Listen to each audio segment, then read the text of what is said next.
secretario general de Naciones Unidas lo definió como el Atlas del sufrimiento humano. Porque cuando hablamos de cambio climático no hay que pensar solamente en que sube el nivel de las aguas, que se van las playas, etcétera. Tiene que ver con la alimentación, por ejemplo, ¿no? Y esto está provocando ya, ahora, en este momento, hambrunas. Estamos con Thaís Gadialara, que nos va a hablar acerca del nuevo reporte del IPCC. ¿Qué significa IPCC, Thaís? ¿Cómo estás? Buen día.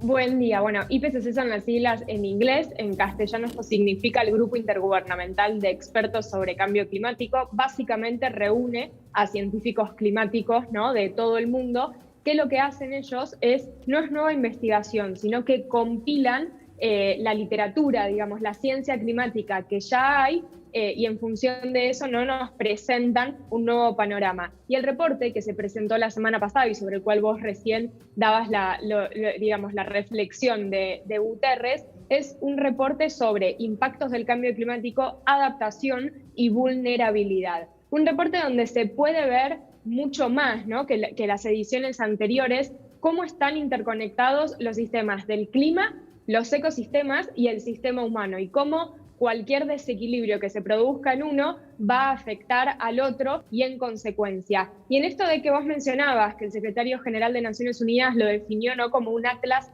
del sufrimiento humano, es porque justamente una de las principales conclusiones del reporte es que obviamente el cambio climático ya está haciendo sus impactos en el presente, sí, e incluso esos impactos son mayores de lo que se había proyectado hace unos años. Y acá estamos hablando de que afecta, como vos bien decías, la seguridad alimentaria, afecta la salud física y mental de las personas, las actividades económicas.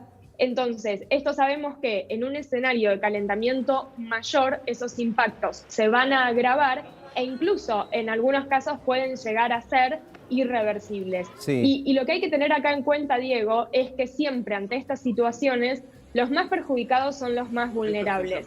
Y un ejemplo que decía el reporte, para pensarlo en términos de, por ejemplo, la ciudad de Buenos Aires, en el caso de las grandes ciudades, son los barrios más humildes los que están totalmente más expuestos ante, por ejemplo, olas de calor intensificadas por el cambio climático, precipitaciones abundantes que pueden generar inundaciones. Entonces ahí está esta parte de la vulnerabilidad, que es lo que pasa con aquellos que quedan mucho más expuestos a estos impactos ya presentes del cambio climático. Y el reporte, en este caso, ¿habla acerca de lo que se está haciendo, las famosas metas que se proponen en las cumbres contra el cambio climático?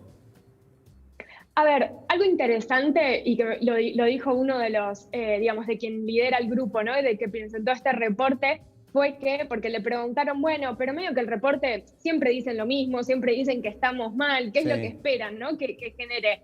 Y él dijo, bueno, la ciencia climática viene siendo clara, lo que no está claro es qué están haciendo los tomadores de decisión, ¿no?, con esa ciencia. Algo así como, Diego, no matemos al mensajero. Digo, no es culpa de la ciencia, si siempre nos está diciendo que estamos mal, es culpa de los tomadores de decisión.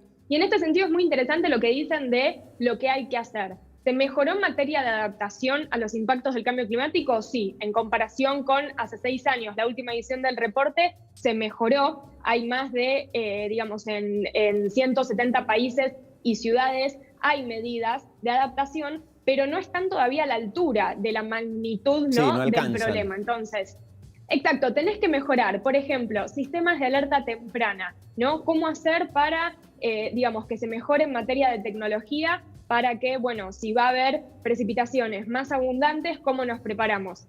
El ejemplo de lo que venimos viendo en Corrientes con los incendios. Si sabemos que hay una sequía prolongada, bueno, ¿cómo regulamos el tema de la práctica de la quema que suelen usar los productores? Entonces hay que mejorar mucho eso. También otro caso, Diego, hay que tener en cuenta de no hacer mala adaptación.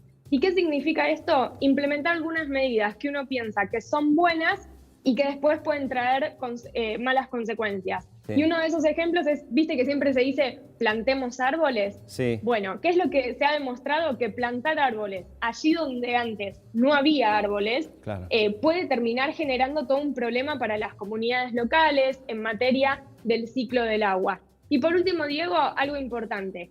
Hay límites a la adaptación. ¿Y con esto qué quiero decir? No es que, bueno, sigamos emitiendo, total nos vamos adaptando.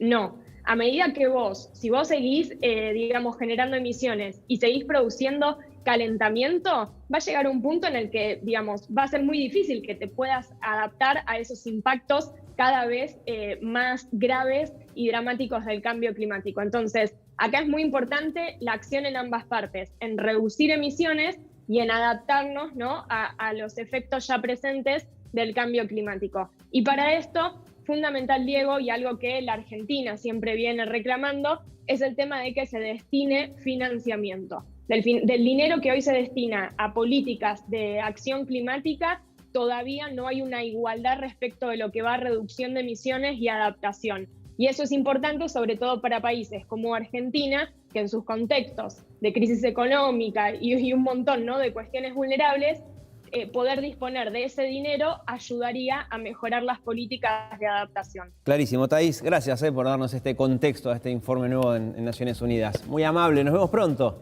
Por favor, gracias. Bueno, otro de los temas que tiene Naciones Unidas en agenda, lógicamente, es lo que ocurre en Ucrania. Ya Vladimir Putin dijo que a través de la diplomacia